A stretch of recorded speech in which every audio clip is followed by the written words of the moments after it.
तो लिख नहीं पाएंगे, मैंने मैं लिख दे रहा हूँ।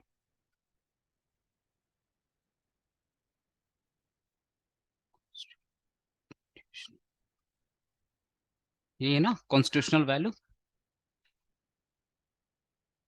Day one, introduction.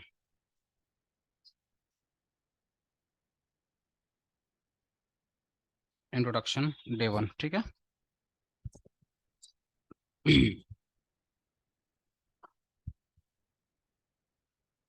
अच्छा, थोड़ा सा आज ना, आज पूरा का पूरा डिस्कशन होगा कि कॉन्स्टिट्यूशन ऑफ इंडिया है क्या। थोड़ा सा ब्रीफ इंट्रोडक्शन, ज्यादा कुछ नहीं पढ़ाऊंगा, थोड़ा ही पढ़ाऊंगा कि कॉन्स्टिट्यूशन ऑफ इंडिया के बारे में, कब आया, कब बना, किसने बनाया, ये सब बारे में बताऊंगा। कुछ इसके फीचर्स बताऊंगा, और फिर जैसे जैसे हमारा day one, day two, day three होगा, हम लोग आगे पढ़ते हुए चले जाएंगे, ठीक है ना। कॉन्स्टिट्यूशन ऑफ इंडिया देश का सर एथिक्स आप पढ़ाएंगे? जी जी, इथिक्स, कॉन्स्टिट्यूशनल वैल्यूज ही तो है ना, इसी में तो। हाँ सर, वही वही। हम्म। हाँ हाँ हाँ, ठीक है। ओके, ठीक है। सबसे पहले एक बेसिक डिफरेंस समझ लो। कॉन्स्टिट्यूशन ऑफ इंडिया में ना, जैसे लॉ में सेक्शंस होते हैं, कॉन्स्टिट्यूशन ऑफ इंडिया में आर्टिकल्स होते हैं। पहला डिफरेंस, लॉ में क्या होते हैं, सेक्शंस होते हैं। कॉन्स्टिट्यूशन ऑफ इंडिया में क्या होता है, आर्टिकल होते हैं। और एक फेमस आर्टिकल था ना, आर्टिकल 370, जम्मू कश्मीर वाला, सबके मन में था ना आर्टिकल 370, ठीक है। वैसे आर्टिकल बोलते हैं, सेक्शन नहीं बोलते। बहुत लोग कॉन्स्टिट्यूशन में सेक्शन बोल देते हैं, सेक्शन नहीं बोलते। पहली बात, कॉन्स्टिट्यूशन में क्या होता है, आर्टिकल होता है, ठीक है। अब जब कॉन्स्टिट्यूशन ऑफ इंडिया की बात करते हैं तो ये क्या है, ये चार्टर डॉक्यूमेंट है। मतलब इंडिया का, देश का सबसे ज्यादा इंपॉर्टेंट डॉक्यूमेंट है। इसको बोलते हैं चार्टर डॉक्यूमेंट। क्या बोलते हैं, चार्टर डॉक्यूमेंट। चार्टर डॉक्यूमेंट का मतलब क्या होता है कि पूरा देश का जो भविष्य है, देश का जो भविष्य है, इसी डॉक्यूमेंट पे बेस्ड है। जैसे इसको चार्टर्ड डॉक्यूमेंट के साथ साथ तो इसको ग्रैंड नॉर्म्स, मैं लिख रहा हूँ चार्टर्ड डॉक्यूमेंट के साथ साथ इसको ग्रैंड क्या बोलते हैं, ग्रैंड नॉर्म्स बोलते हैं। क्या बोलते हैं, ग्रैंड नॉर्म। ग्रैंड नॉर्म इसलिए बोलते हैं क्योंकि इंडिया में जितने भी लॉ हैं, सारा का सोर्स कौन है, कॉन्स्टिट्यूशन ऑफ इंडिया। मतलब देश के संविधान से ही सारा कानून निकला है, देश के संविधान से ही सारा कानून निकला। अगर आपसे कोई पूछे सोर्स ऑफ लॉ क्या है, लॉ का, कानून का सोर्स क्या है, तो कॉन्स्टिट्यूशन ऑफ इंडिया। हमारे यहाँ पे गवर्नमेंट कैसे बनेगी, ये कौन डिसाइड करता है, कॉन्स्टिट्यूशन ऑफ इंडिया। राज्य सरकार में, राज्य में मतलब स्टेट में, स्टेट गवर्नमेंट कैसे बनेगी, ये कौन डिसाइड करता है, कॉन्स्टिट्यूशन ऑफ इंडिया। जैसे जैसे कॉन्स्टिट्यूशन ऑफ इंडिया, भारत के संविधान में जैसे जैसे आपको लिखा है, उस प्रकार ही आपको संविधान फॉलो करना पड़ेगा। आज आप देखो ना, किसी को कुछ भी बोल देते हो, है ना, किसी को कुछ भी बोल देते, बोलता मेरा ये फंडामेंटल अधिकार है, मेरा क्या फंडामेंटल राइट है। बट आप, जब आपको मैं फंडामेंटल राइट पढ़ाऊंगा ना डीपली ढुक करके, तब आपको लगता है हाँ यार गाली नहीं देना चाहिए, क्योंकि उधर में भी क्या है, रिस्ट्रिक्शंस है। आप बोल तो सकते हो बट एक सर्टेन लिमिट तक बोल सकते हो। कुछ मैसेज आया सर, फिर पब्लिक का क्या काम होता है, पब्लिक का काम है, पब्लिक का बहुत काम है। पब्लिक का काम है डिसाइड करना। पब्लिक का काम क्या है, डिसाइड करना। ये जो कॉन्स्टिट्यूशन ऑफ इंडिया पब्लिक के लिए तो बनाया गया है ना, कि पब्लिक के साथ गलत ना हो पाए। आपको पता है ना, वर्ल्ड की सबसे बिगेस्ट डेमोक्रेसी कौन है, इंडिया। तो लोकतंत्र है ना हमारे यहाँ पे, तो लोकतंत्र इसीलिए है ना। लोकतंत्र किस लिए, पब्लिक के भलाई के लिए, पब्लिक के बुराई करने के लिए, भलाई करने के लिए। चाइना में लोकतंत्र है क्या, यहाँ तो मोदी जी को, ममता दीदी को, जिसको जब इच्छा होता है गाली दे के निकल जाता है। एक बार चाइना में जाकर दो गाली, दुबई में जाकर गाली दो, दुबई में कौन, सुनाई पड़े क्या ना तो जबान काट देगा। अगर सुनाई पड़ेगा तो, सुनने कौन आ रहा है, आ रहा है बस हमने, नहीं दे सकते वहां पे। तो कॉन्स्टिट्यूशन ऑफ इंडिया क्या है, देश का एक इंपॉर्टेंट डॉक्यूमेंट है, चार्टर डॉक्यूमेंट है, ग्रैंड नॉर्म है। ग्रैंड नॉर्म का मतलब सोर्स, कानून का सोर्स यहीं से आया है। गवर्नमेंट कैसे बनेगी यही बताएगा। देश में म्युनिसिपालिटी, ये है ना केएमसी, कोलकाता म्युनिसिपल पार्टी, ये जितनी भी म्युनिसिपालिटीज है ना, ये कैसे वर्क वर्क करेंगी, कॉन्स्टिट्यूशन ऑफ इंडिया में लिखा है। गवर्नमेंट, अच्छा गवर्नमेंट 5 साल के लिए बनती है ना, कभी कभी दिमाग में आता है यार 5 साल ही क्यों, 4 या 6 क्यों नहीं।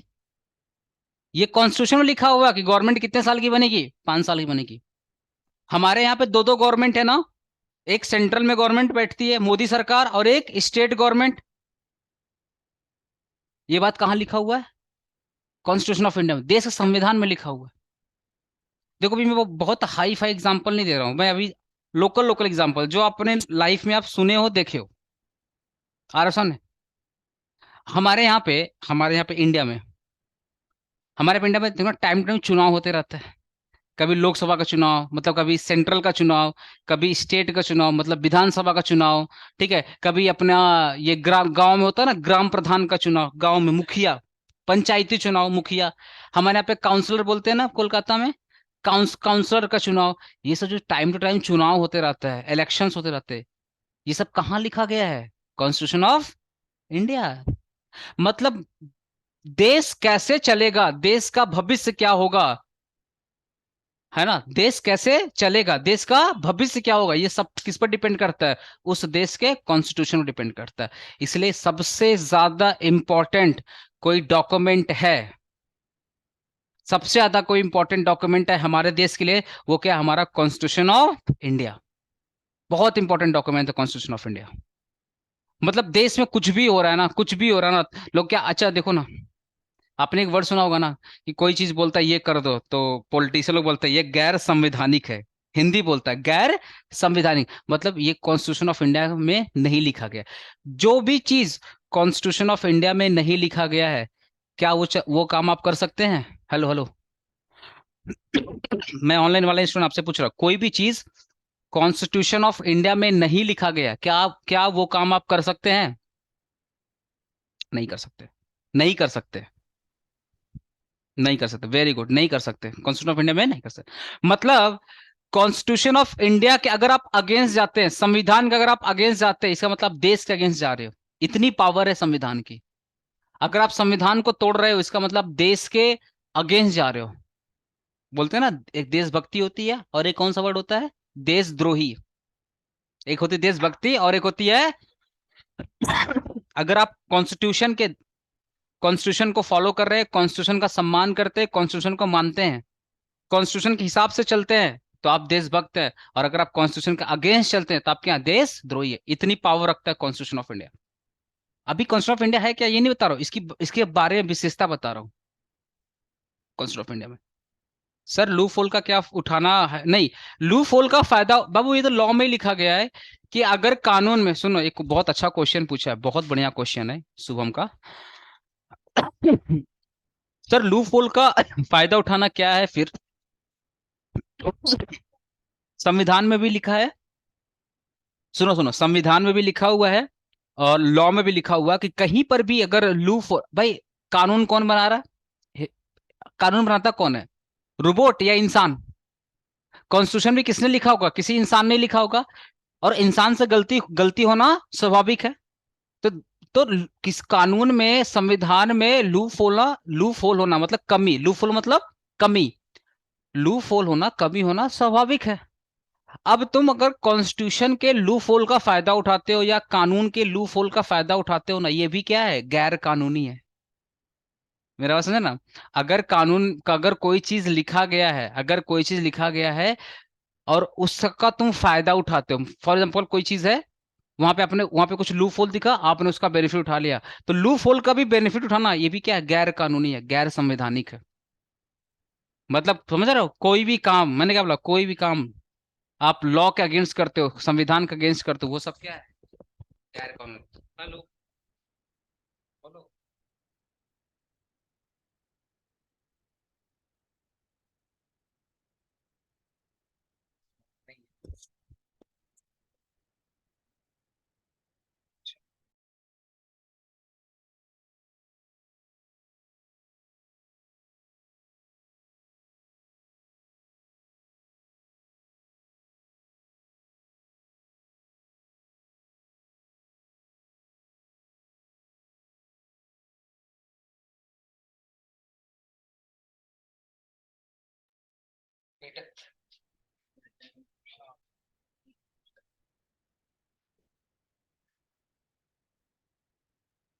आई थिंक वहां चला जाएगा, चला जाएगा वहाँ। ठीक है।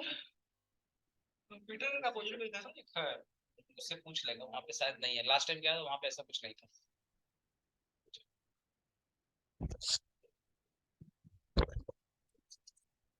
तो जितने भी देश में कानून है, हेलो, जितने भी देश में कानून है उसका सोर्स क्या है? Constitution of India. उसका सोर्स क्या है? Constitution of India. लिखिए, लिखिए थोड़ा कमेंसमेंट लिखिए, तो कमेंसमेंट लिखिए, कॉन्स्टिट्यूशन ऑफ इंडिया। हम आज आपको ना क्या क्या पढ़ाने वाले सुन लीजिए। आज कॉन्स्टिट्यूशन ऑफ इंडिया के बारे में ब्रीफ इंट्रोडक्शन तो मैं वो पीडीएफ दूंगा ना, उसमें रहेगा। मेन मेन चीज आपको बताने वाला हूं। आज मैं आपको ये भी बता दूंगा देश में पहले दिन तिरंगा कब फहराया गया था, ये डेट भी बता दूंगा। किस डेट को देश में तिरंगा फहराया गया था ये बताऊंगा, सब बताऊंगा। राष्ट्रगान कब गाया गया था ये बता दूंगा। ये सब कॉन्स्टिट्यूशन का में बेसिक में आता है। हाँ, थैंक यू, बॉलर सर ने आपको ग्रुप में ज्वाइन करवा दिया। तुम लोग का बात पहुंच गया सर तक। कोई बोला है क्या? देख रहा हूँ, मेरे को भी ज्वाइन कर दिया। सर पीपीएम का सबको नोट भेज देना। अच्छा, पीपीएम लिखो। कमेंसमेंट हो गया, लिखो कमेंसमेंट। अच्छा, आपने बोला था, थैंक यू भाई, थैंक यू। लिखो, दो डेट लिखना, दो डेट लिखना। लेफ्ट साइड लिखना और राइट साइड लिखना, दो डेट लिखना। एक लिखना 26 नवंबर, 26 जनवरी नहीं। एक डेट लिखना 26 नवंबर। कमेंसमेंट, हाँ, हिट डालना कमेंसमेंट, कमेंसमेंट ऑफ कॉन्स्टिट्यूशन। तो दो डेट डालना, एक डालना तुम लोग 26 नवंबर 1949, और The राइट साइड में commencement of constitution. कॉन्स्टिट्यूशन, हाँ कॉन्स्टिट्यूशन। कि कॉन्स्टिट्यूशन कब कब देश में लागू किया गया, अडॉप्ट किया गया। और दूसरा डेट लिखना राइट साइड में 26 जनवरी सर फिर से अब बोलिए ना, 26 कमेंसमेंट नवंबर। वाला। 1950।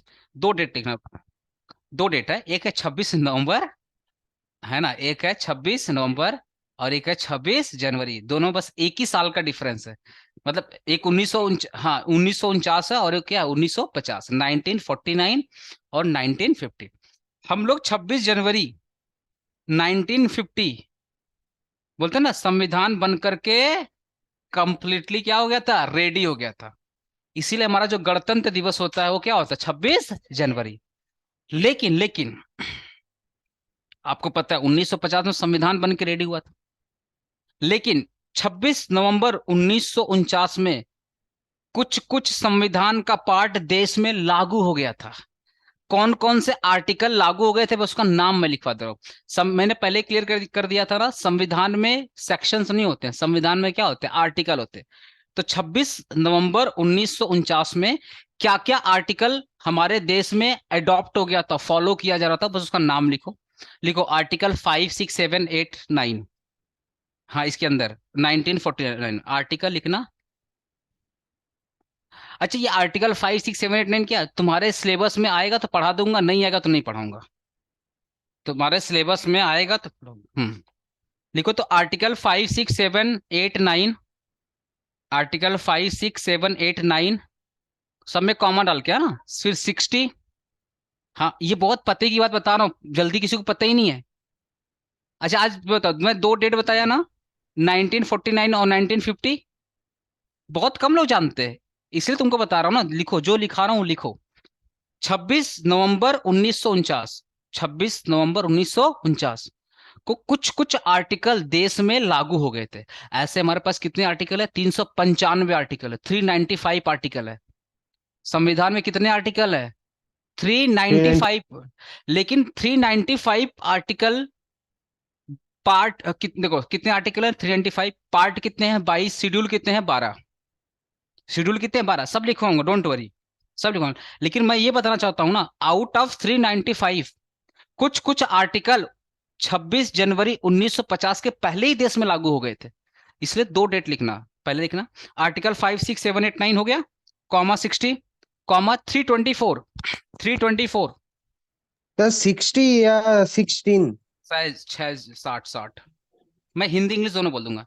324 324, ठीक है। 369 367, 367 367 बाबा, 367 367, हाँ 9 नहीं था, हम हिंदी 367 367 367, अच्छा ठीक है ऐसे बोलूंगा। फिर लिखो कॉमा 379, 379, फिर लिखना कॉमा 380, 380, 380 कॉमा 388, 388, ठीक कॉमा 391, 391, 391, 391 कॉमा 392, 392, एंड लास्ट वाला लिखना, एंड लास्ट में 393, 393। ये जितने आर्टिकल, कितने आर्टिकल हैं काउंट करो एक बार, कितने आर्टिकल हैं? सर हाँ 14 14 14 आर्टिकल है ना। अरे 5 6 7 8 9, 5 6 7 8 9, अरे गधा 5 6 मतलब की है? नया नागार्जुन बना है, गणित चेंज कर देगा। 5 6 7 ना ना बाबा, 5 6 7 8 9, 14 है ना। 14 ऐसे आर्टिकल थे ना जो संविधान बन के रेडी ही नहीं हुआ था, लागू हो चुका था देश के अंदर, एडॉप्ट हो चुका था। क्या हो चुका था? एडॉप्ट हो चुका था। तो सर 26 नवंबर 1949 को क्यों नहीं? क्योंकि बाकी आर्टिकल तो रह गए थे ना। टोटल कितने आर्टिकल है? 395, 395, 5 कम है 400 में, 5 कम है 400 में।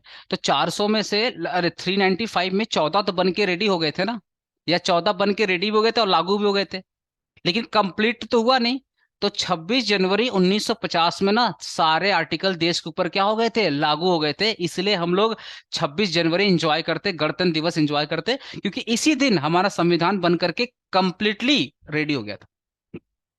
सारे के सारे आर्टिकल भी रेडी हो गए थे और देश के ऊपर अप्लाई भी हो गए थे, एडॉप्ट भी हो गए थे। अब वहां पे लिखना तुम लोग 26 जनवरी, यहां पे लिखना। सर पहले क्यों लागू कर दिया गया था वो कुछ आर्टिकल? सर पहले ही क्यों लागू कर, हाँ हाँ ये आर्टिकल बहुत इंपॉर्टेंट आर्टिकल है, आपके सिलेबस में नहीं है इसलिए मैं ज्यादा जा नहीं रहा हूँ।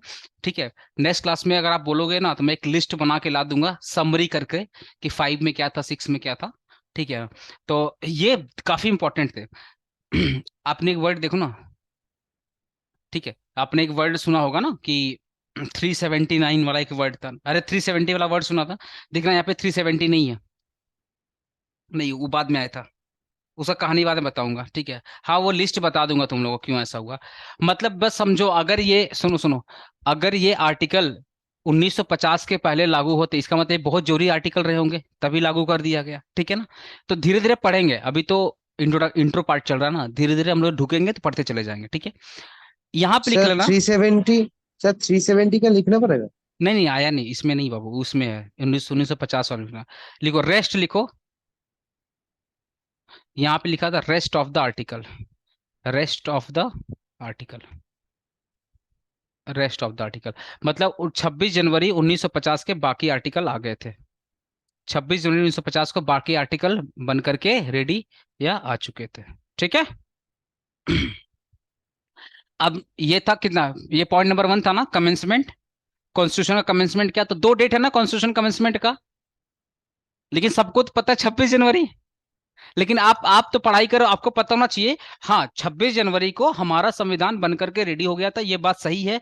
हम गणतंत्र दिवस एंजॉय भी करते, ये भी बात सही है, लेकिन 26 नवंबर 1949 को 14 ऐसे आर्टिकल थे जो देश में पहले से ही लागू हो गए थे, इसलिए मैंने 2 डेट लिखवा दिया। अब लिखो पॉइंट नंबर 2,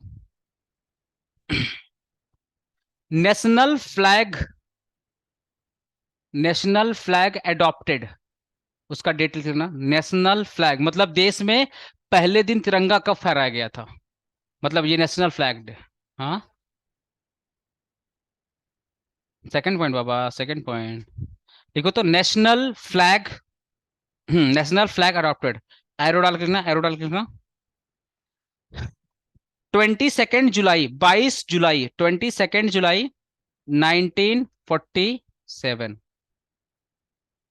पॉइंट नंबर 2 लिखना, नेशनल फ्लैग एडॉप्टेड मतलब देश में ऑफिशियली तिरंगा फहराया गया था कब?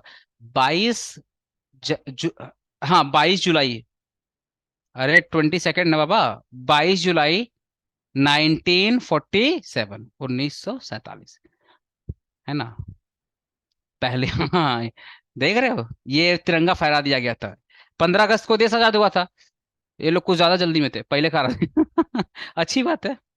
22 जुलाई 22 जुलाई 1947 को नेशनल फ्लैग अडॉप्टेड हुआ था, मतलब देश में तिरंगा ऑफिशियली फहरा गया था और बोल दिया गया था अब हम क्या हैं, आजाद है। नेक्स्ट लिखो, next next point number 2, third third point number third. National anthem adopted, पहला राष्ट्रगान कब गाया गया था, ये भी डेट लिख लो। National anthem adopted. आज ना मैं तुम्हारा सिलेबस का नहीं पढ़ा रहा हूं, आज मैं तुमको बस बेसिक नॉलेज दे रहा हूं, ठीक है। कॉन्स्टिट्यूशन ऑफ इंडिया में अगर मैं हफ्ते भर भी बेसिक देते ना तो कम ही पड़ जाए, इतना बड़ा कॉन्स्टिट्यूशन है भाई, पूरा देश चल रहा है। एक क्लास में पूरा देश का इंट्रोडक्शन दे पाऊंगा क्या, कुछ नहीं दे पाऊंगा, 1% भी नहीं दे पाऊंगा, इतना बड़ा कॉन्स्टिट्यूशन है। लिखो, नेशनल एंथम अडॉप्टेड, एरो डाल के ना उसके सामने, एरो एरो एरो डाल के ना। 24 जनवरी 24 जनवरी 1950, मतलब गणतंत्र दिवस से 2 दिन पहले ही 26 जनवरी 1950 को हमने गणतंत्र दिवस, रिपब्लिक डे ऑफ इंडिया मनाया। और 24 जनवरी ठीक 2 दिन पहले नेशनल एंथम गाया गया था, जनगण मन वाला, जो जनगण मन था नेशनल एंथम ना, ये हमारा गाया गया था। ठीक है, राष्ट्रगान और राष्ट्रगीत दोनों भी अंतर है, बाद में बताऊंगा। ठीक है, ये तो हमारा क्या है, नेशनल एंथम अडॉप्टेड। ये सारा डेट एक बार गो थ्रू करो, सारा डेट गो थ्रू करो।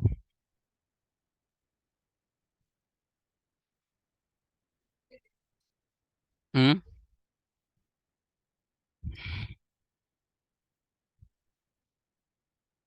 कोई बुक नहीं चाहिए भाई, कोई बुक नहीं चाहिए।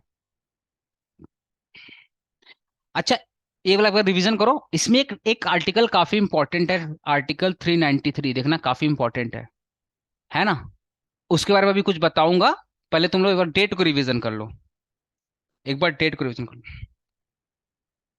आर्टिकल 393, एक बार डेट को रिवीजन कर लो।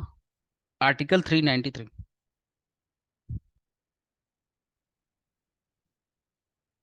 14 ऐसे आर्टिकल थे जो 1950 के पहले ही अडॉप्ट हो गए थे, मतलब लागू हो गए थे देश के ऊपर।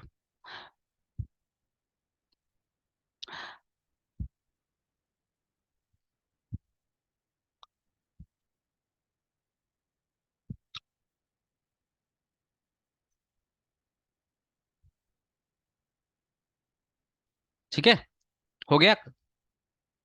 पॉइंट नंबर 4,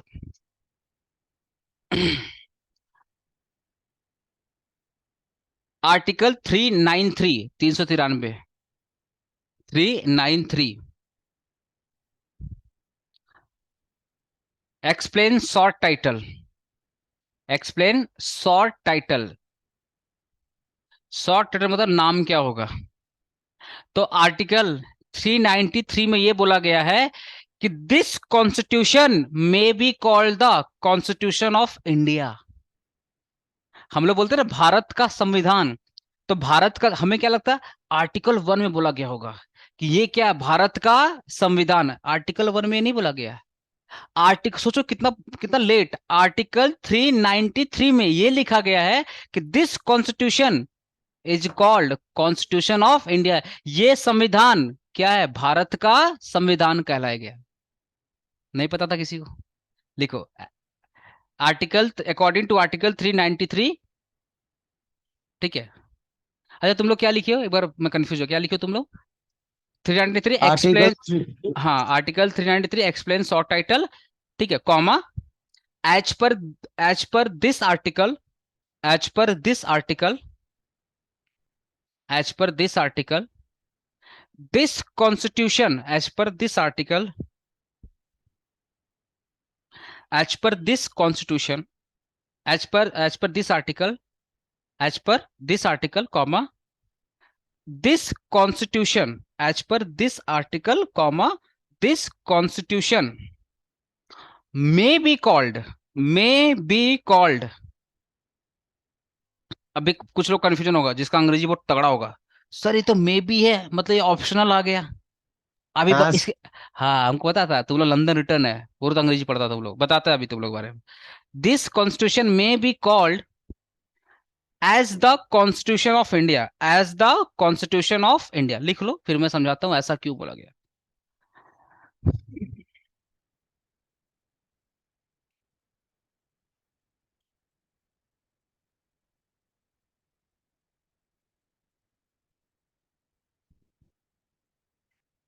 अब मे भी वर्ड आया ना, आप ना किसी से बाहर पूछना कि, बाहर पूछना किस आर्टिकल में बोला गया है कि ये भारत का संविधान है।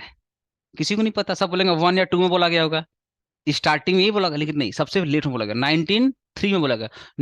393 में बोला गया है कि दिस कॉन्स्टिट्यूशन में be called the constitution of India. ठीक है, अच्छा अब समझ में आया कि 1950 के पहले, याद करो 14 में 393 आया था, तो मैंने क्या बोला, ये 14 था ना, काफी इंपॉर्टेंट थे, इसलिए पहले ही लागू कर दिया गया था। एक मैंने पहले ही एक्सप्लेन कर दिया आपको, थोड़ा सा धैर्य रखो, धीरे धीरे सब एक्सप्लेन कर दूंगा। एक वर्ड था मे बी, अभी तो तुम लोग कानून पढ़ा नहीं, आई थिंक तुम लोग लॉ नहीं पढ़ा ना, आज मैं बता दे रहा हूँ। एक लॉ में ना, एक है interpretation of statute, interpretation of statute. ठीक है, वो सीए इंटर, जब वो सीए इंटर की पढ़ाई करेगा तो पढ़ने को मिलेगा, या सीएमए इंटर की पढ़ाई करेगा तो मिलेगा, मिलेगा पढ़ने को, अदर्स लॉ बोल करके चैप्टर पढ़ाया जाता है। या एलएलबी करेगा तो 100% पढ़ने को मिलेगा, या सीएस एग्जीक्यूटिव करेगा तो वहां पढ़ने को मिलेगा तुम लोग को। ठीक है सर, बीकॉम में है क्या? बीकॉम में नहीं है। इंटरप्रिटेशन ऑफ स्टैट्यूट में लिखा हुआ है कि गवर्नमेंट अगर मे भी बोलेगी तो माना जाएगा shall be. Interpretation of statute में लिखा गया है, नॉर्मली मे बी का मतलब क्या होता है? ऑप्शनल। नॉर्मली मे बी का मतलब क्या होता है? ऑप्शनल। लेकिन इंटरप्रिटेशन ऑफ स्टैट्यूट में लिखा गया है, गवर्नमेंट अगर मे बी बोलेगी ना, इसका मतलब क्या होता है? Shall be. और इंटरप्रिटेशन ऑफ स्टैट्यूट में भी लिखा गया है कि जहां गवर्नमेंट शैल बी बोलती है ना, वहां मे बी कर सकती है। मतलब जहां कंपलसरी है वहां वो ऑप्शनल भी कर सकती है, जहां ऑप्शनल है वहां कंपलसरी भी कर सकती है। ये कानून में लिखा गया है, वो कहने मतलब गवर्नमेंट कुछ भी कर सकती है। तो ये जितने भी ना, जितने भी गवर्नमेंट से रिलेटेड, सब में मे बी लिखा हो, सब में मे बी लिखा हो, मे be called this at this eight. तो कानून में कहीं पर अगर मे बी वर्ड दिखे ना, जैसे, हाँ एक्ट में, क्योंकि एक्ट तो कहाँ पास होता है? पार्लियामेंट में पास होता है ना, तो कहीं भी लिखा है this act may be called, तो उस मे बी को हम लोग क्या पढ़ेंगे? शैल भी पढ़ेंगे। ये इंटरप्रिटेशन ऑफ स्टैट्यूट में लिखा हुआ है, और खासकर गवर्नमेंट केस में, खासकर गवर्नमेंट केस, कहीं पर भी अगर मे बी लिखा रहेगा तो क्या पढ़ेंगे? मन में पढ़ेंगे शैल बी, जुबान में पढ़ेंगे मे बी। मन में क्या पढ़ेंगे? शैल बी, जुबान में पढ़ेंगे मे बी। कानून तुम लोग धीरे धीरे सीख जाएगा कानून में चीज। नेक्स्ट लिखो, कितना पॉइंट हुआ बाबू? 4 पॉइंट हुआ, ओके ओके। थोड़ा सा ना कॉन्स्टिट्यूशन ऑफ इंडिया का फीचर्स बारे में लिखवा देता हूँ, तब मजा आएगा। इंट वाला पार्ट पढ़ाऊंगा, थोड़ा सा फीचर्स पढ़ लो। लिखो features of constitution of India. जब तक फीचर्स नहीं पढ़ेगा ना, तब तक मजा नहीं आएगा कॉन्स्टिट्यूशन ऑफ इंडिया के बारे में जानने में। एक बार फीचर्स पढ़ लोगे ना, तब लगेगा यार बहुत मस्त चीज है constitution of India. Sir 16 feature, point है ना? हाँ हाँ हाँ,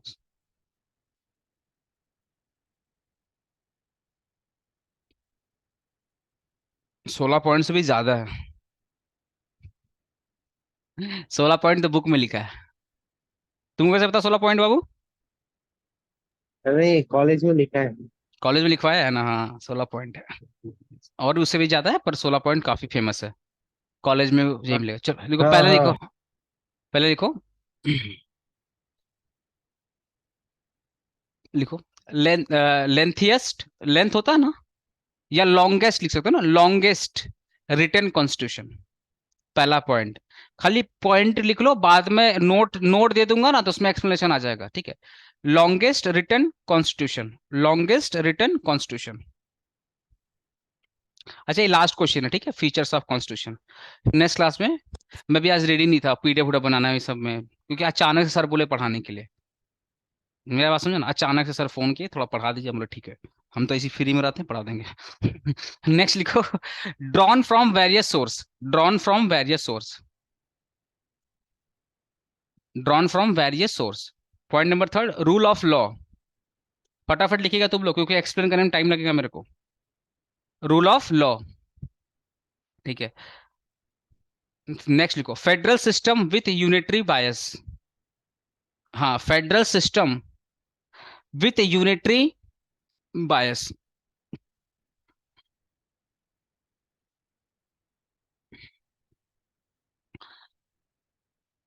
ठीक है, federal system with unitary bias. Sir federal का spelling. Federal, FEDERAL, federal system with unitary bias. Next लिखो, rigidity and flexibility. Rigidity and flexibility. Rigidity and flexibility.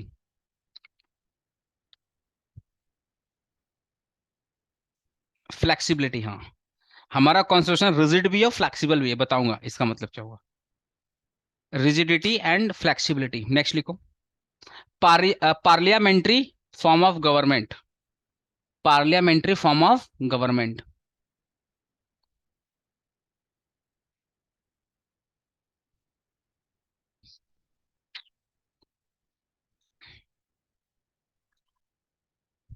Supreme of, supremacy लिखना ना, सुप्रीमेसी लिखना, ऐसे लिखो ना,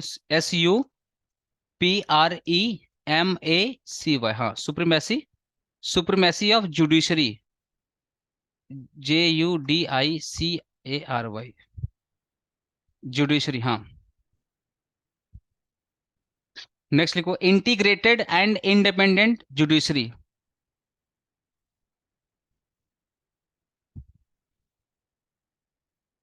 इंटीग्रेटेड एंड इंडिपेंडेंट जुडिशरी।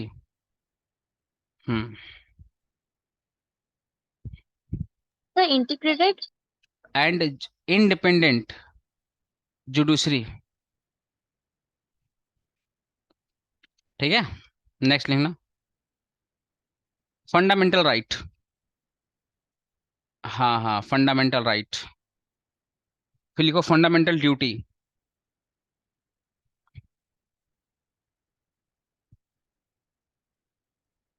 हम्म। फिर लिखो directive principles of state policy. Directive principles of state policy. Principles of state policy. Secularism. Secularism. Sir policies या policy? Policy, policy. Directive principle of state policy. इसी का फायदा तो पॉलिटिशियन लोग उठा रहे हैं। ये जो डायरेक्टिव प्रिंसिपल पॉलिसी है ना, इसी का फायदा, जैसे मैं एग्जांपल दे रहा हूँ, with due respect all the religion and feelings of everyone. जो हमारे संविधान में लिखा है कि गाय नहीं मारना, मतलब गाय का सॉल्टरिंग नहीं होना चाहिए, ये संविधान में लिखा है। तो ये डायरेक्टिव प्रिंसिपल है, कंपल्सरी प्रिंसिपल नहीं है। इसीलिए तो देखो ना, हो रहा है ना, लिखा हुआ पे पूरा अच्छे से लिखा हो कि slaughtering of cow is prohibited. तो ये, लेकिन ये लिखा हुआ डायरेक्टिव प्रिंसिपल लिखा हुआ कि गाय की, नहीं नहीं, ऐसे लिखा हुआ, गाय की हत्या नहीं करनी चाहिए। हाँ, डायरेक्टिव में लिखा हुआ है चीज, और इसी का फायदा। हाँ, तो बहुत कुछ लिखा हुआ, सिर्फ गाय के बारे में लिखा, बहुत कुछ लिखा गया है कि सिर्फ सिर्फ गाय के बारे में, मंदिर मस्जिद सबके बारे में लिखा गया है। तो बहुत लोग इसका बहुत कुछ गलत तरीके से फायदा उठा रहा है, वो अलग बात है। नेक्स्ट लिखो, सेकुलरिज्म हो गया था ना। प्रिंसिपल। सर 12 नंबर पॉइंट बोलिए। 12 फंडा क्या क्या लिखे थे हम लोग?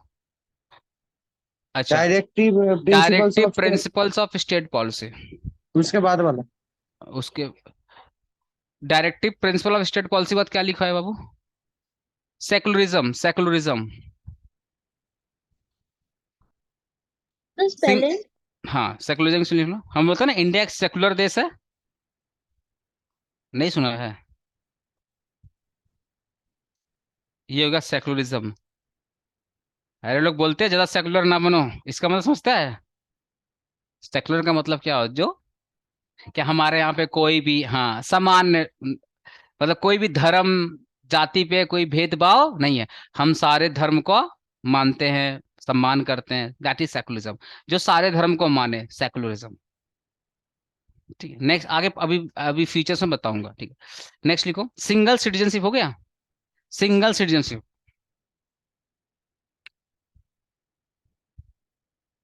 Single citizen, senior. Single single single citizenship. Single, हमारे यहाँ पे पता है ड्यूल सिटीजनशिप नहीं है। हाँ, अरे मतलब तुम अगर इंडिया का सिटीजनशिप लिया है ना, तो फिर दूसरे देश का सिटीजनशिप तुम नहीं एक टाइम पे नहीं ले सकता। इंडिया का छोड़ना पड़ेगा, तब जाके लेना पड़ेगा। जैसे भी अक्षय कुमार कनाडियन वाला लिया था, छोड़ दिया, तो कनाडा का लेकर रखा हुआ था, तो उसको वो कनाडा का सिटीजनशिप लेकर रखा था, बट उसको इंडिया का मिला नहीं था। अभी वो कनाडा वाला छोड़ा है, तब जाके उसको इंडिया का मिला। ये आलिया भट्ट है ना, ये भी बहुत सारे बॉलीवुड वाले तो बहुत ज्यादा गुस्सा आता है। देखो, इमरजेंसी प्रोविजन, इमरजेंसी प्रोविजंस।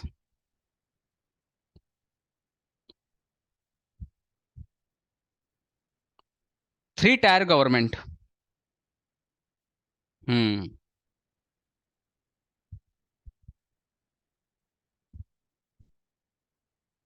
ठीक है, कितना हुआ पॉइंट? 15 हो गए। इतने 15, एक बार इतना एक्सप्लेन करते पहले क्या है। फिर 14 हुआ ना? हाँ देख लो, सारा पॉइंट, कुछ पॉइंट छूट तो नहीं गया ना?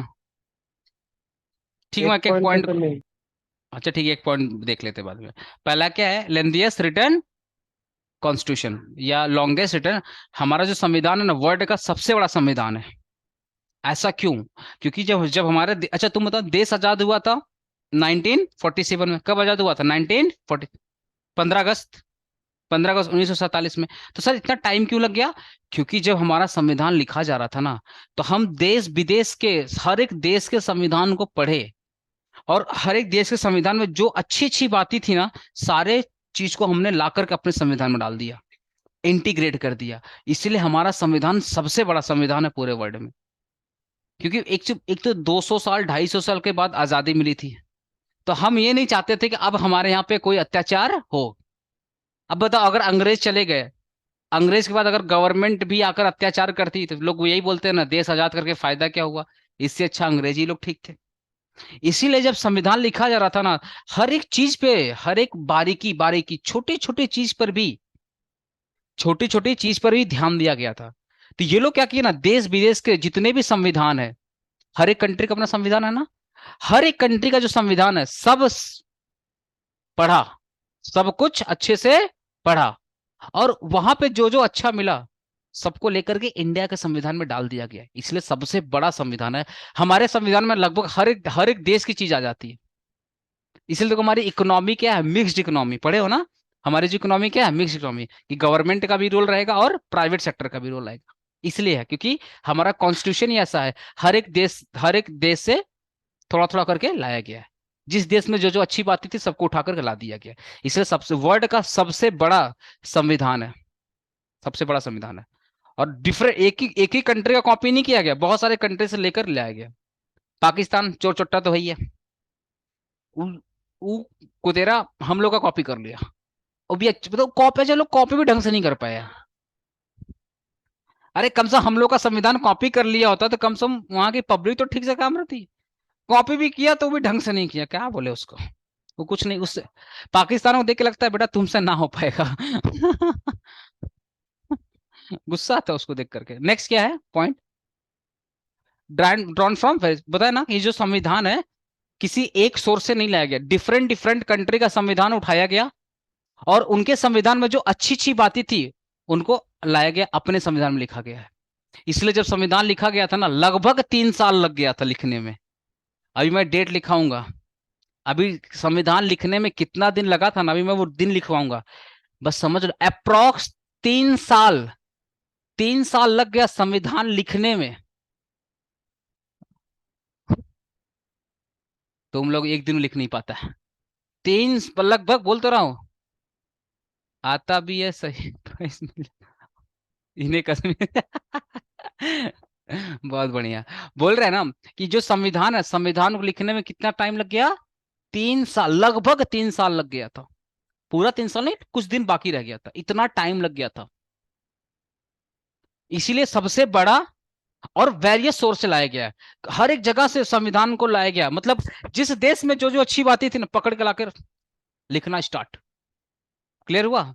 नेक्स्ट क्या था हमारा, रूल ऑफ लॉ। देश में जितने भी कानून है, देश में जितने भी कानून, उनका सोर्स क्या है? लॉ। संविधान, उनका सोर्स क्या है? संविधान। संविधान से ही सारे कानून निकले हैं। देश में जितने भी कानून है, सबका सोर्स क्या है? संविधान। संविधान से बढ़कर कुछ नहीं।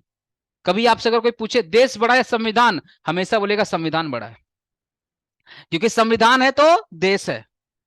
संविधान एक मार्गदर्शन का काम करता है। संविधान किसकी बात करता है? मार्गदर्शन। संविधान बताता आपको चलना कैसे है, संविधान बताता आपको चलना कैसे।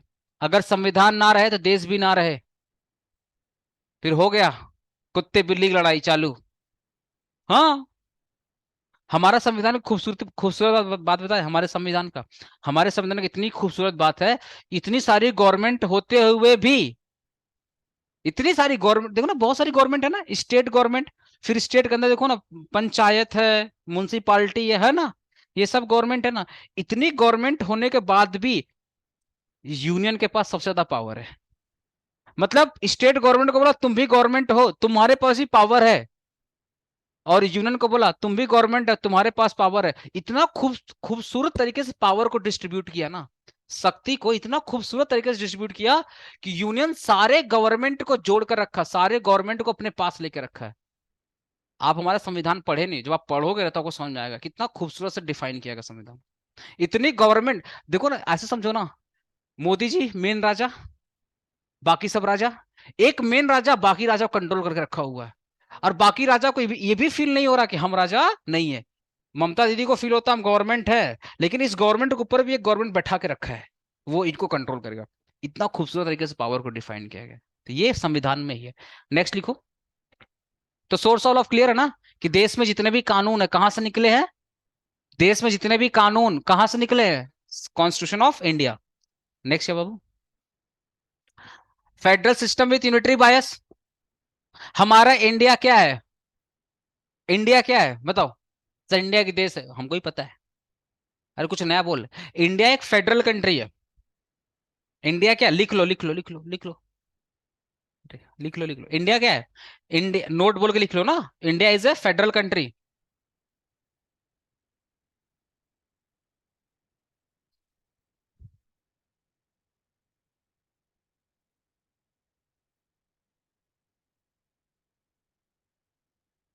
Sir, India is a federal country, federal country.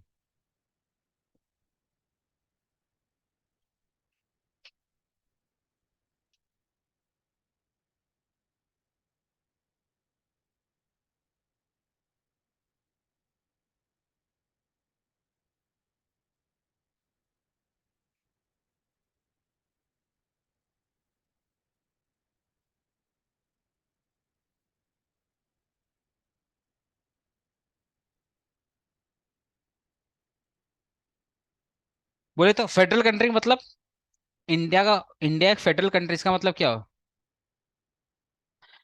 India बना कैसे? स्टेट स्टेट को जोड़ करके। आपको पता होगा जम्मू कश्मीर अभी तो पहले अलग था ना, सिक्किम अलग था, जूनागढ़ भी अलग था, हैदराबाद भी अलग था, कहानी सुने हो ना? कोई इसमें से जो अपने अपनी आंखों से देखा भी है? कोई है क्या कि सर सिक्किम अलग था, मेरी आंखों के सामने सिक्किम एक हुआ था? कोई इतना पुराना आदमी है ग्रुप में? हम भी नहीं देखे। कोई है ये पुरातन बाबा जो ये बताया हाँ हाँ सिक्किम को हम ही जोड़े थे? नहीं सुने थे, सिक्किम पहले क्या था, अलग था। तो इंडिया में जितने भी स्टेट थे ना, सब अलग थे। बंगाल अलग था, बंगाल का अलग राजा, यूपी बिहार का अलग राजा, पंजाब का अलग राजा। एक दिन ना पंजाब का पहले एक सीएम था, बादल, बादल बोल के सीएम था। अरे नाम है कैप्टन, कैप्टन अमरीश सिंह बादल ऐसा नाम था, कैप्टन अमरीश सिंह। वो राजा का लड़का है, पहले पंजाब का राजा का लड़का है वो। कैप्टन अमरिंदर सिंह था, अमरिंदर सिंह बोल के था कैप्टन। वो राजा का लड़का है भाई, सच बता रहे हो, खानदानी वो लोग रईस है, वो लोग राजा का लड़का है। मतलब जो सिंध का जो पंजाब का राजा होता था, वो उनका लड़का है कैप्टन अमरिंदर सिंह। तो इंडिया क्या एक फेडरल कंट्री, मतलब इंडिया स्टेट स्टेट को जोड़ करके बनाया गया। अगर ऐसा नहीं होता ना, तो यूपी बिहार जाने के लिए भी तुमको पासपोर्ट लगता, बंगाल से बिहार जाने के लिए क्या लगता? पासपोर्ट लगता। लेकिन इंडिया का एक फेडरल स्टेट है। फेडरल स्टेट मतलब फेडरल कंट्री का मतलब सारे स्टेट को जोड़ करके क्या बना है? इंडिया बना।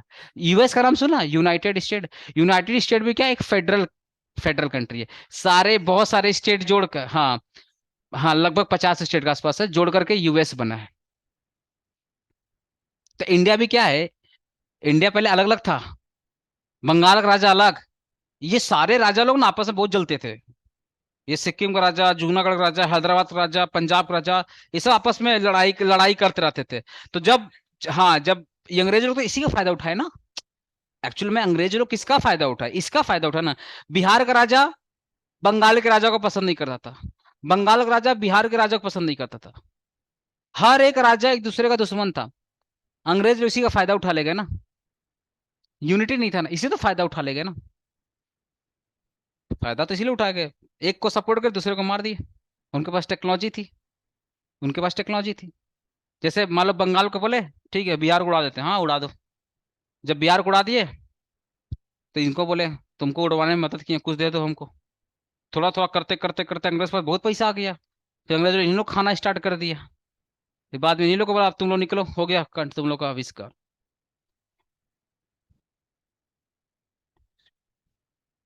क्या बोल रहा है सर? हम लोग को मैम बोली थी कि अमेरिकन स्टेट का हर स्टेट अपना कॉन्स्टिट्यूशन होता है। हाँ उनका है, हमारा नहीं है। हमारे में अपना स्टेट, हमारे यहाँ पे एक ही कॉन्स्टिट्यूशन फॉलो होता है। हाँ इंडिया का एक ही कॉन्स्टिट्यूशन है, जिसका नाम क्या है? Constitution of India. छोड़ना, फोकस करो अमेरिका, इंडिया वाले फोकस करो, मजा आ रहा है। तो हमारा इंडिया क्या है? इंडिया एक फेडरल स्टेट है, मतलब इंडिया जोड़ जोड़ के बना है।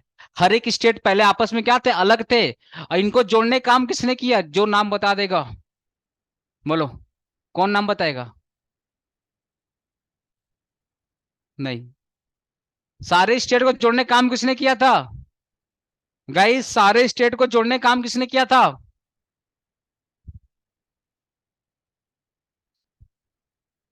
अभी आपने देखा होगा वल्लभ भाई पटेल। सरदार वल्लभ भाई, अरे वाह वाह शुभम वाह। स्टैच्यू ऑफ यूनिटी का नाम सुना है? कहाँ पे है? अरे कभी तो गुजरात, तो कभी तो दिन गुजारो गुजरात में, है ना। Statue of unity Sardar Vallabh भाई पटेल ने जोड़ने काम किया था सारे स्टेट को। इसीलिए उन्हीं के नाम पे क्या बना? स्टैच्यू ऑफ यूनिटी बना। क्योंकि इंडिया एक फेडरल था ना। फेडरल मतलब क्या? हर एक राज्य आपस में अलग थे, सारे राज्य को एक कर दिया गया, सारे राज्य को जोड़ जोड़ करके क्या बना? हिंदुस्तान बना, इंडिया बना है। और इन्हीं के नाम पे स्टैच्यू ऑफ यूनिटी बनाया गया, क्योंकि उन्होंने इंडिया को जोड़ने का काम किया था, एकता में लाए थे। अरे सरदार वल्लभ भाई पटेल के बारे में ये भी बोला जाता, अगर वो जिंदा रहते, देखो हाँ अगर वो जिंदा रहते ऑब्वियसली पाकिस्तान का बंटवारा होता नहीं। ये जितने लोग चाहते सब भाग जाते।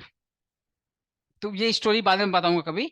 मतलब सरदार वल्लभ भाई पटेल अगर जिंदा होते, जैसे जैसे पंडित जवाहरलाल नेहरू जिंदा थे ना लंबे समय तक, 10-12 साल तो जिंदा थे ना। सब जब देश आजाद हुआ उसके बाद तो 13 से 14 साल जिंदा थे। अगर उतने लंबे समय तक पंडित सरदार वल्लभ भाई पटेल अगर जिंदा होते, देश का ये स्थिति तो नहीं होता जो आज की स्थिति है। ये स्थिति तो नहीं होता, सच में नहीं होता। कश्मीर वश्मीर का मुद्दा ही नहीं होता। क्योंकि सरदार वल्लभ भाई पटेल का ना एक बहुत अच्छा मतलब था।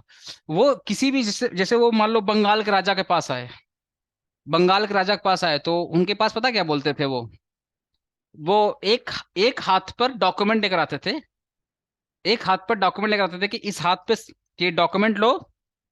एक हाथ पे डॉक्यूमेंट और दूसरे हाथ में कैरेट, गाजर। हाँ उनका ये स्टाइल था। जब भी किसी राजा को बोलते थे आकर इंडिया मिल मिल लो, आके इंडिया में मिल लो, तो उनको दो दो ऑफर करते थे। बोलते गाजर खाओ साइन करो, और नहीं तो इंडियन आर्मी बगल में खड़ी है। ऐसे भयानक भयानक लेवल का आदमी थे, फोर्स लेकर चलते थे। इंडियन आर्मी साथ में लेकर चलते थे, बोलते मना करो इंडियन आर्मी ढुकाते तुम्हारे राज्य में, अब तुम बच के दिखा दो, ऐसे जबरदस्ती। क्योंकि पता था ये सब पागल लोग हैं, इन्हीं लोग चक्कर में तो अंग्रेज राज कर लिया। इन लोग को अगर एक नहीं करेंगे तो इंडिया भी 200 साल 500 साल हो जाएगा आने वाले वक्त में। उनको दूरदर्शी थे ना। उनको पता था कि अभी अगर इन लोग को एक नहीं किए, आने वाले वक्त में तो अमेरिका चाइना भी नहीं छोड़ेगा। छोटा सा ब्रिटेन नहीं छोड़ा, कल को चाइना और अमेरिका भी आ जाता। ये चीज वो जानते थे, इनको पता थी सब पागल लोग को एक कतार में करके लाइन करो, सबको ट्रीटी साइन किए कि आप राजा रहे, आपका राज्यवंश छीना जा रहा। मतलब आपका, मतलब बेसिकली क्या बोला गया कि आप राजा नहीं रहेंगे पर राजा के, हाँ मतलब आप राजा नहीं रहेंगे पर राजा की तरह जीवन जरूर जी पाएंगे। बाद में ये भी खत्म कर दिया, राजवाड़ा भी खत्म कर दिया गया, आगे चल के पढ़ेंगे, बाद में ये भी खत्म कर दिया। भाई जोड़ने के लिए झूठ तो बोलना पड़ता है ना। तो वो ऐसे ही करते थे, एक हाथ में पेपर लेके जाते थे और दूसरे हाथ में गाजर लेके जाते थे।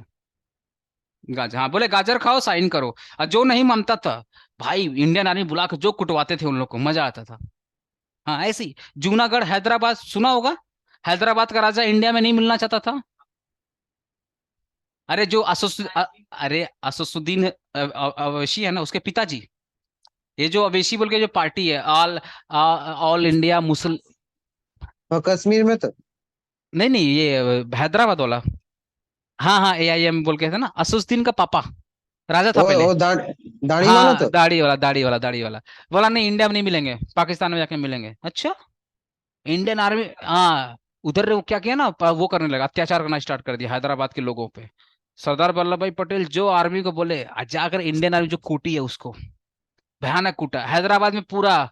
मतलब जितना भी लोग नरसंहार कर रहा था, आदमी उदमी काटा, सबको काट पीट के बराबर। इंडियन आर्मी एकदम, इंडियन आर्मी इतनी बड़ी ऑर्गेनाइजेशन है ना, जिसको बोल दो साइड कर दे मार के, इतनी भयानक खतरनाक इंडियन आर्मी। और हमारा आर्मी बहुत खतरनाक, सच में बहुत खतरनाक है।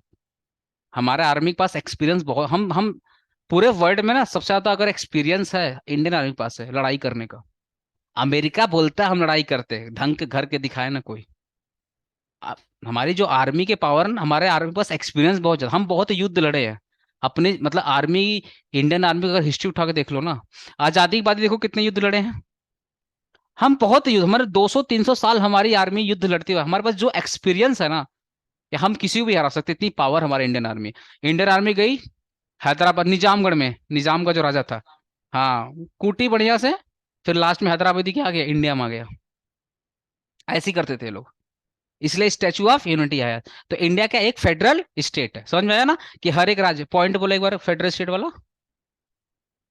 हाँ, फेडरल सिस्टम में यूनिटरी वाइज मतलब क्या, अब मैंने दो चीज पढ़ा है, कि इंडिया एक फेडरल स्टेट है, ऐसे इंडिया में ना फेडरल गवर्नमेंट है, हर एक स्टेट की अपनी गवर्नमेंट है।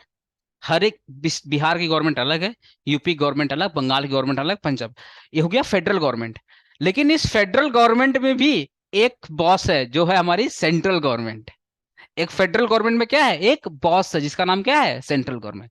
तो that is the meaning of federal system with unitary bias, unitary bias. ठीक है, नेक्स्ट वन क्या है, देखो, कुछ कुछ संविधान ऐसे है ना जिसको आप चेंज ही नहीं, मतलब चेंज करने के लिए बहुत दिमाग लगेगा, मतलब बहुत ज्यादा मतलब पावर का इस्तेमाल करना पड़ेगा। तो कुछ कुछ आर्टिकल ना बड़े रिजिड आर्टिकल है, कुछ कुछ आर्टिकल क्या है, बहुत है रिजिड, चेंज करना मुश्किल, मतलब क्या मुश्किल, पॉसिबल है लेकिन चेंज करने में बड़ी मेहनत लगेगी, इसका परमिशन उसका परमिशन, मतलब बहुत दिमाग लगाना पड़ेगा चेंज। और कुछ कुछ बहुत फ्लेक्सिबल है, इसलिए देखो ना संविधान में आए दिन अमेंडमेंट आते रहता। जैसे एग्जांपल दे रहा हूँ, 370 आर्टिकल, आर्टिकल 370, अरे कश्मीर वाला आर्टिकल, ये एक रिजिड आर्टिकल था, उसको चेंज करने के लिए बड़ी मेहनत करनी पड़ी इंडियन गवर्नमेंट, अमेंड कर दिया गया, आर्टिकल अभी भी है, बस उसको चेंज कर दिया गया। लोग देखो, जो लॉ नहीं पढ़े वो क्या बोलते हैं, आर्टिकल 370 हट गया। आर्टिकल 370 हटा नहीं है, आर्टिकल 370 अभी भी है, अमेंड कर दिया गया, उसको चेंज कर दिया गया। आर्टिकल 370 हटा नहीं है, ये तो न्यूज वाले लोग कौन सा लॉ पढ़ के बैठे रहते हैं। आर्टिकल 370 को अमेंड कर दिया गया, क्या कर दिया गया, अमेंड, चेंज कर दिया गया। अभी भी आर्टिकल 370 एग्जिस्ट करता है। ठीक है, तो मैं वही तुमको बता रहा हूँ कि क्या, कौन सा पॉइंट में डिस्कस कर रहा था, रिजिडिटी, हाँ। अब देखो, कश्मीर वाले मुद्दे में देखना, कश्मीर वालों को पता था कि इन लोगों की औकात नहीं है आर्टिकल 370 हटाने का, इंडियन आर्मी पर आए दिन हमला करता था, क्योंकि स्पेशल राज था ना, स्पेशल स्टेट का दर्जा मिला हुआ था, कुछ भी करेगा। स्पेशल स्टेट का मतलब समझे, स्पेशल स्टेट का मतलब सिंपल सा अगर मैं तुमको समझाऊं, कश्मीर में कोई भी कानून तभी लागू होगा जब कश्मीर की गवर्नमेंट अलाउ करेगी। तो ये लोग क्या करते थे, जो कानून इनके हित में होता था उसको अलाउ करते थे, और जो कानून उनके हित में नहीं था उसको लोग अलाउ नहीं करते थे। Example, contract act, contract act 1872, इनको पता था कि अगर कॉन्ट्रैक्ट एक्ट 1872 लागू कर देंगे तो बाहरी वाले आदमी आएंगे और कॉन्ट्रैक्ट करके कश्मीर की जमीन को, तुम बताओ, अगर कौन नहीं चाहता कश्मीर में अपना घर हो, कौन नहीं चाहता कश्मीर में, कश्मीर की वादियों में अपना घर हो, कौन नहीं चाहता। बड़े बड़े लोग जो पैसे वाले हैं, उनका ड्रीम था कि कश्मीर में जाकर घर ले, कश्मीर में प्रॉपर्टी ले, छुट्टी उट्टी मनाने के लिए फैमिली के साथ 1 महीना थोड़ा घूम के आए। लेकिन लोग जमीन नहीं ले पाते थे, क्योंकि कॉन्ट्रैक्ट एक्ट 1872 लागू ही नहीं था कश्मीर में। तो जब कॉन्ट्रैक्ट एक्ट लागू नहीं था तो कोई कॉन्ट्रैक्ट ही नहीं कर पा रहा था जमीन का। ये था स्पेशल एक्ट। तो इन लोगों को पता था कि कॉन्ट्रैक्ट एक्ट को चालू कर देंगे ना, ये सब बेटा पैसा वाला लोग आएगा और कश्मीर में जमीन ले लेगा। और जब कश्मीर में जमीन ले लेगा, जो कश्मीर के लोग हैं फिर उनको दिक्कत हो जाएगी, क्योंकि बाहरी लोग भी तो आ जाएंगे ना। इसीलिए लोग कॉन्ट्रैक्ट एक्ट को लागू नहीं किया था। बाद में हमारे देश के मोटा भाई, अरे अमित शाह, मैं हटा दिए सब। अरे आप ले सकते हो, अब आप कुछ भी कर सकते हो। अब तभी देखो ना, अंबानी अंबानी कितना वो मॉल वॉल सब बनवा रहे हैं ना, अडानी उडानी, आप खर्चा कर सकते हो, कोई दिक्कत नहीं है। ठीक है, तो वो चीज तर कि कुछ आर्टिकल क्या बड़े रिजिड है और कुछ आर्टिकल क्या है बहुत ही फ्लेक्सिबल है। जो फ्लेक्सिबल है उनको इजिली अमेंड कर पाओगे, और जो रिजिड है उनको, जैसे एग्जांपल में सेकुलरिज्म है ना, जब हमारा देश आजाद हुआ था, हमारा हमारा देश जब हमारा संविधान बना था ना, तो संविधान में ना सेकुलरिज्म वर्ड नहीं था। 72, जो 72 वाला अमेंड था, मतलब 72 बार जब चेंज हुआ, 1 2 3 करके जब 72 टाइम्स चेंज हुआ ना, तो 72 वाले में सेकुलरिज्म वर्ड डाल दिया। ये कांग्रेस गवर्नमेंट है, कांग्रेस गवर्नमेंट डाली थी। मतलब जब हमारा कॉन्स्टिट्यूशन आजाद था, जब हमारा कॉन्स्टिट्यूशन बना था इनिशियली, तो हम इंडिया एक सेकुलर देश नहीं था। इंडिया क्या है, मतलब इंडिया में ये नहीं लिखा गया था हमारे यहाँ पे सामान्य धर्म है, सारे धर्म को माना जाएगा, सब लोगों का सेवा पानी होता, सब बराबर बराबर होगा, पहले ही नहीं लिखा था। ये बाद में ऐड कर दिया गया, जब 72वां चेंज हुआ था उसमें डाल दिया था इंडिया एक सेकुलर कंट्री है। अब अगर जैसे लोग अभी बीजेपी गवर्नमेंट को, जितने भी हिंदू हिंदू लोग हैं ना, जितने भी हिंदू कंट्री है, मतलब जितने भी हिंदू विरोध, मतलब हिंदू विरोध है, हिंदू लवर है, अब बीइंग ए हिंदू बोल सकते हैं, मैं भी चाहता हूँ, बट मेरे को नहीं लगता ये सब करके कोई फायदा है। ये अलग टॉपिक है, मैं तो लोग, कुछ लोग बुरा मान जाएंगे। ठीक है, बट बहुत सारे लोग कट्टर हिंदू बोलते हैं ना, कट्टर हिंदू, तो कट्टर हिंदू वाले लोग बोलते हैं नहीं नहीं, सेकुलरिज्म वर्ड तो था नहीं, ये तो 72वां बार जब चेंज किया गया तो सेकुलरिज्म वर्ड डाल दिया गया, ये कांग्रेस गवर्नमेंट डाली है, ये हटाओ ये हटाओ, ये काफी रिजिड है। इंडिया में अगर सेकुलरिज्म वर्ड हटाने के बारे में सोच लिया जाए ना, कितने कत्ल हो जाएंगे, कितने दंगे हो जाएंगे। क्योंकि सेकुलरिज्म का मतलब क्या, इंडिया में सारे धर्म का सम्मान है, इंडिया में किसी एक धर्म को सपोर्ट नहीं किया जाएगा, सारे धर्म को सपोर्ट किया जाएगा। हिंदू मुस्लिम सिख ईसाई सब बोलता है ना भाई भाई, यही तो सेकुलरिज्म है, यही तो सेकुलरिज्म है। तो अब इसको हटाने के लिए हट सकता है क्या? हाँ हट सकता है, क्योंकि पहले था ही नहीं, 72वां चेंज आया उसमें डाला गया सेकुलरिज्म वर्ड, लेकिन ये रिजिड है। तो संविधान में कुछ कुछ आर्टिकल, जैसे 370 हो गया, सेकुलरिज्म हो गया, कुछ कुछ आर्टिकल काफी रिजिड है, उनको चेंज करने के लिए ना वो नानी याद आ जाएगी, मतलब गवर्नमेंट को काफी मशक्कत करनी पड़ जाएगी, इमरजेंसी वाला हालात। आप ही सोचो ना, अगर सेकुलरिज्म वर्ड हटा दिया जाए और बोला जाए इंडिया, मतलब भारत एक ये हिंदू हिंदू राष्ट्र है ना, हिंदू राष्ट्र का सुना होगा, इंडिया एक हिंदू राष्ट्र कंट्री है, कुछ लोग को पसंद नहीं आएगा, और जिनको पसंद नहीं आएगा वो तो बवाल तो करेंगे, 100% बवाल करेंगे। ठीक है, नेक्स्ट क्या था? अब मैं ज्यादा नहीं बोलेगा वरना मैं घर नहीं जा पाया, कोई गला वाला मेरा काट देगा। Parliamentary form of government. ठीक है, एक मिनट, तो मैं एक मेल का रिप्लाई कर पा रहा हूँ, एक मिनट गाइस, मैं मेल का एक रिप्लाई, बहुत तब से मेल पढ़ ही रहा था, क्या मेल आया रिप्लाई नहीं कर पाया था।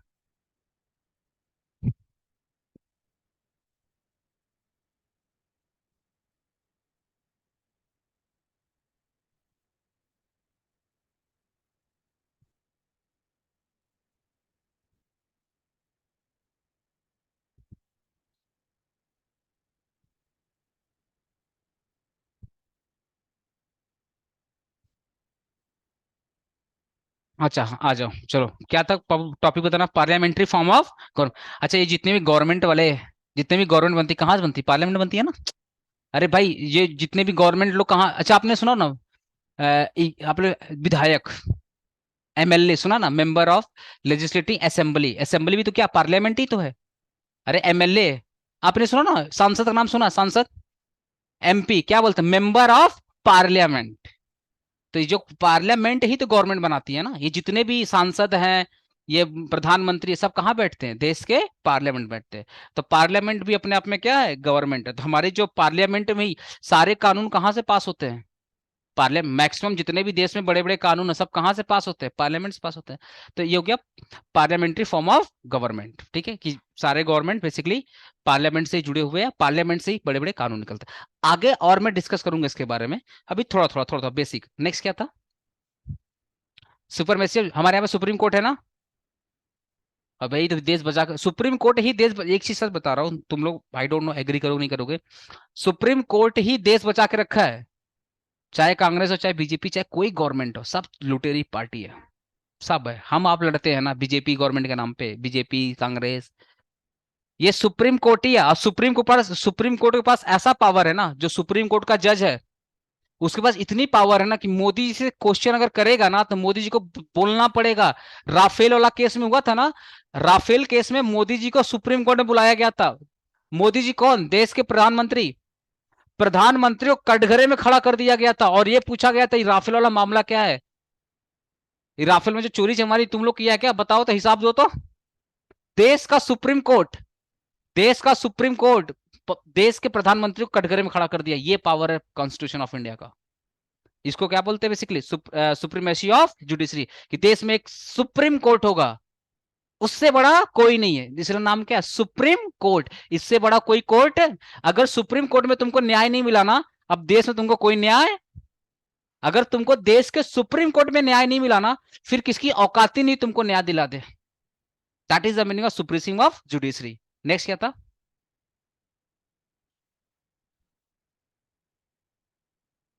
सर मतलब सुप्रीम कोर्ट का जज सबसे अच्छा है? अब अच्छा है खराब है तो मुझे नहीं पता, पर हाँ पोस्ट सबसे बड़ी पोस्ट है इंडिया में। तो सबसे बड़ी पोस्ट तो सुप्रीम कोर्ट के जज की है भाई। प्रधानमंत्री कटघरे में खड़े हैं तुम्हारे सामने और प्रधानमंत्री कांप रहे हैं क्योंकि सुप्रीम कोर्ट का एक फैसला गवर्नमेंट गिर जाए, सुप्रीम कोर्ट का एक फैसला आ जाए गवर्नमेंट गिर जाए। सुप्रीम कोर्ट देखो ना, आए दिन पूछती रहती क्या हुआ, काला धन का क्या हुआ, बोले थे ना ब्लैक मनी आएगा, 5-5 करोड़ रुपए अकाउंट में जाएगा, क्या हुआ? सुप्रीम कोर्ट खूब मजा लेती है। ये मोदी सरकार का तो कुछ ज्यादा ही मजा लेती है सुप्रीम कोर्ट। क्या हुआ आजकल, कुछ जुमला नहीं बोल रहे हो? हाँ पावर है सुप्रीम कोर्ट पास, पावर भयानक पावर है, भयानक पावर है। अब देश का प्रधानमंत्री अगर कटघरे में खड़ा, इससे बड़ा पावर क्या है तुम बताओ ना। नेक्स्ट क्या था? ऑब्वियसली हमारे सारे जुडिशरी क्या इंडिपेंडेंट है और एक दूसरे से क्या है जुड़ी। पहले हम केस करते हैं लोअर कोर्ट में, अगर वहां हार गए फिर हम हायर कोर्ट में जाते हैं, वहां भी अगर हार गए फिर जाकर क्या आते हैं सुप्रीम कोर्ट। तो सारे सुप्रीम कोर्ट, सारे कोर्ट एक दूसरे से क्या इंटीग्रेटेड भी है और इंडिपेंडेंट भी है। नेक्स्ट बताओ। ये सब संविधान का विशेषता है। तुम मर्डरिस्ट हो, तुम लोग फील मत करना, वैसे एग्जाम्पल है ना, मान लो तुम लोग मर्डरिस्ट हो, तुमको पता है तुमने मर्डर किया है, फिर भी तुमको कोर्ट, फिर भी तुमको वकील मिल जाएगा फ्री ऑफ कॉस्ट का। सोचो हमारा संविधान में सबको पता है सब। अच्छा अफजल गुरु को लेकर कितना प्रॉब्लम हुए थे ना, कि सबको पता है कि अफजल गुरु, अरे जो देशद्रोही था ना अफजल गुरु, बहुत लोग पसंद करते हैं बहुत लोग नहीं पसंद करते, बाद में उसको फांसी हो गई। तो लोग बोलते हैं ना कि अफजल गुरु तो सबको पता है ये देशद्रोही है, फिर भी आप इसको जेल में बैठा करके, वो भी एसी वाले जेल में बैठा करके, स्विमिंग पूल वाले जेल में बैठा कर मस्त खाना वाना दे रहे हो, फांसी लगा देना चाहिए था, इतना खर्चा क्यों? देश का संविधान में लिखा गया है, देश के संविधान में लिखा गया जब तक कोर्ट में यह साबित ना हो जाए तुम दोषी हो तब तक तुमको दोषी नहीं माना जाएगा। हम मर्डर करके बैठे हैं, एक मिनट, हम मर्डर करके बैठे हैं, कोर्ट में साबित ही नहीं हुआ मर्डर किए तो हम मर्डरस नहीं कहलाएंगे। अच्छा सलमान खान बाहर है ना, हम कान पकड़ रहा सलमान खान फैन वाले लोग का। नेक्स्ट आगे, नेक्स्ट फंडामेंटल राइट। तुम लोग मेरे बारे में कुछ भी बोल देता है ना, हाँ, वैसे वैसे बुलेट सर के बारे में बोलता है, ये क्या फंडामेंटल राइट ही है। मतलब क्या है फंडामेंटल राइट, मतलब क्या है आगे पढ़ेंगे अच्छे से। फंडामेंटल राइट में कि आपके पास राइट है, जैसे आप बोलने का अधिकार है, घर खरीदने का अधिकार है, जॉब पाने का अधिकार है, इक्वलिटी का अधिकार है, ऐसे करके बहुत सारे फंडामेंटल राइट है जो 1 बाय 1 करके पढ़ेंगे। और जब पढ़ेंगे तो मजा आएगा, एग्जाम्पल काफी मजा आने वाला है। Next fundamental duties. आपका फंडामेंटल ड्यूटी बनता है कि आप देश हित में सोचे, आपका फंडामेंटल ड्यूटी बनता है कि देश के जितने भी, अच्छा गांधी जी को कितना लोग पसंद करते हैं? गांधी जी को कितना, बोलो गांधी जी को कितना लोग, बुढ़वा कौन कौन पसंद करता है? गांधी जी को पसंद करता तुम लोग? कुछ लोग नहीं पसंद करते इंक्लूडिंग माई सेल्फ। हम भी उतना उतना नहीं पसंद करते, थोड़ा बहुत पसंद करते हैं, थोड़ा बहुत 50-50। लेकिन संविधान बोलता है नहीं करना चाहिए। जितने भी देश के फ्रीडम फाइटर हैं, जितने भी देश के क्या है फ्रीडम फाइटर, उनका सम्मान होना चाहिए। ये हमारी ड्यूटी है। ये हमारा राइट नहीं है कि हम गांधी जी को गाली देंगे, ये हमारा राइट नहीं है, हमारा ड्यूटी है कि जितने भी स्वतंत्रता संग्रामी हैं, जितने भी फ्रीडम फाइटर हैं, उनको सम्मान करना चाहिए। ये हमारा ड्यूटी है। क्या है? ड्यूटी है। That is the fundamental duty. मैं एक एग्जांपल दिया, ऐसे करके हमारा बहुत सारा ड्यूटी है कि हमें फ्लैग का अपमान नहीं करना है, देश का अपमान नहीं करना, देश के संविधान के अगेंस्ट नहीं जाना है, गवर्नमेंट को आप गाली नहीं दे सकते, ये आपका ड्यूटी है, ये राइट नहीं, ड्यूटी है सब आपका। आ रहा ना? नेक्स्ट बताओ। अच्छा आप, अच्छा एक चीज मूवी वगैरह में देखा गया होगा कि आप पुलिस पुलिस अगर वर्दी में है, पुलिस अगर वर्दी में है, वो कितना भी गलत कर रहा है, कितना भी गलत कर रहा है, आप उसके वर्दी पे हाथ नहीं डाल सकते। ये कानून में लिखा गया है कि ये आपकी ड्यूटी बनती है कि आपको पुलिस को सम्मान देना पड़ेगा।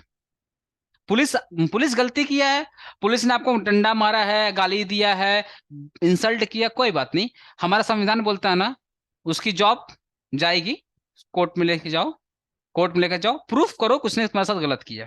लेकिन तुम्हारा एज ए सिविलियन तुम्हारा अधिकार नहीं बनता है कि तुम वर्दी पे हाथ डालो, क्योंकि पुलिस की वर्दी पे हाथ डालने का मतलब तुमने देश के कानून पे हाथ डाल दिया। सर आप क्यों नहीं पसंद, आपको क्यों नहीं पसंद गांधी जी? मेरा दुख दर्द मत सुनो, बहुत दर्द उसके लिए मेरा। बुढ़वा। नेक्स्ट क्या? डायरेक्टिव प्रिंसिपल था, क्या था? Directive principle and state of policy. हमारे यहाँ पे कुछ डायरेक्टिव प्रिंसिपल है, जैसे स्लॉटर ऑफ काउज वगैरह, आपको ये काम नहीं कर, डायरेक्टिव प्रिंसिपल ही ऐसा है।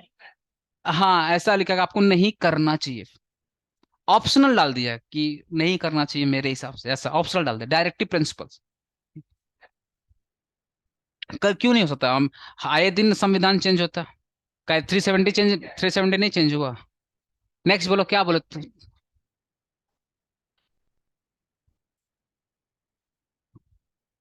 नहीं डालना चाहिए ना, वो तो गलती करते हैं। वो तो पुलिस वाला का अच्छा कि छोड़ दिया, पकड़ के जेल में डाल देगा। पुलिस का कितना भी गलती रहे, हम आपको बता रहे हैं, पुलिस का कितना भी गलती रहे ना, आप कुछ मत करिएगा, कुछ कुछ बोलिए नहीं। एक्चुअली क्या ना, पुलिस के मानते हो गलती कर रहे हैं, हम तो बोल रहे हैं गलती कर रहे हैं ना, क्योंकि अगर उसके ऊपर आपने हाथ डाला ना, इसका मतलब आप देश के संविधान का उल्लंघन कर रहे हो, देश के कानून पे आप हाथ डाल रहे हो। क्योंकि आप जब पुलिस को सल्यूट करते हो ना, आप जब पुलिस को सल्यूट करते हो ना, हम लोग बता रहे हैं, पुलिस आर्मी को सल्यूट करते हैं, तो आप इंसान को थोड़ी करते हो, उस वर्दी को करते हैं ना हम लोग, उस ड्रेस को करते हैं। हमको क्या लगता है वो इंसान को, हम लोग अगर बोलते हैं नमस्कार, अरे पुलिस को बोलते हैं नमस्कार, सल्यूट करते हैं ना, तो उस वर्दी को करते हैं, इंसान को थोड़ी करते हैं। चोर चट्टा लोगों को कौन करेगा? नेक्स्ट बढ़ो। अरे पुलिस लोग सब चला चोर है। हाँ नेक्स्ट होगा सेकुलरिज्म, ये तो पता ही दिया ना कि सारे देश धर्म सबका, सारे रिलीजन का क्या सम्मान है। नेक्स्ट क्या है? Single citizen. आप ड्यूल ड्यूल सिटीजन, ये नहीं कि पाकिस्तान वाला भी रहेंगे और इंडिया वाला भी रहेंगे, नहीं, जाना पाकिस्तान जाओ, इंडिया बनाना तो इंडिया बन के रहो। नेक्स्ट बताओ। हमें आया था ना इंदिरा गांधी वाला कि गवर्नमेंट के पास संविधान में लिखा है कि कोई भी इमरजेंसी सिचुएशन में आप इमरजेंसी लगवा सकते हैं, और इंदिरा गांधी ने लगवाया था इमरजेंसी, याद है ना? अरे राहुल पप्पू की दादी इंदिरा गांधी, इमरजेंसी की देश में अगर कोई सिचुएशन कंट्रोल में नहीं आ रही है तो आप इमरजेंसी लगवा सकते हो। इमरजेंसी लग जाती है ना, थोड़ा दिक्कत होता है घर से निकलना।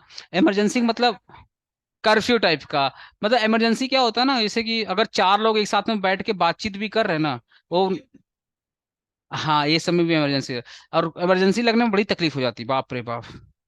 नेक्स्ट क्या बाबा? 3 टायर, हमारे 3 टायर ना, एक सेंट्रल है, एक स्टेट है, और स्टेट बात क्या है, म्यूनसिपैलिटी वाला। अरे जो पंचायत गवर्नमेंट होती है, काउंसिलर होती है, 3 टायर गवर्नमेंट। क्लियर हो गया ना? ठीक है, नेक्स्ट क्लास में मिलते हैं और भी आगे पढ़ेंगे, ठीक है, बाय बाय। मैं